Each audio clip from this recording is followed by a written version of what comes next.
নমস্কার বন্ধুরা, আমি অভিজিৎ সরকার। আপনারা দেখছেন এখন R3 টপার ব্লগ। তো আমার এই ভিডিওগুলো যদি ভালো লেগে থাকে চ্যানেলটা অবশ্যই সাবস্ক্রাইব ও লাইক করে দেবেন। এখন আপনারা দেখছেন কটক। আমি দাঁড়িয়ে আছি কটকের এখন মঙ্গলি রাস্তায়।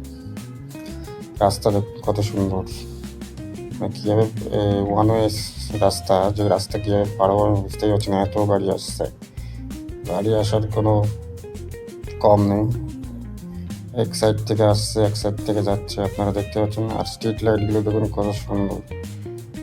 ডিভাইডারের উপরে স্ট্রিট লাইটগুলো বসানো আছে। রাস্তাগুলো সত্যি খুব সুন্দর। গাড়িও স্পিডে চলছে খুব, রাস্তা পার হতে পারছি তো বন্ধুরা, কীভাবে পার হবো সেই জন্য দাঁড়িয়ে আছি, অনেকক্ষণ ধরে দাঁড়িয়ে আছি। তাই ভাবলাম যে একটা আপনাদের সামনে তুলে ধরি যে কটকের রাস্তা কেমন, কটকে কেমন সব রাস্তাঘাট দেখুন। খুব সুন্দর রাস্তা কটকে, কোনো ট্রাফিক নেই রাস্তায়, আরামসে সব গাড়ি যাতায়াত করতে পারে। দেখো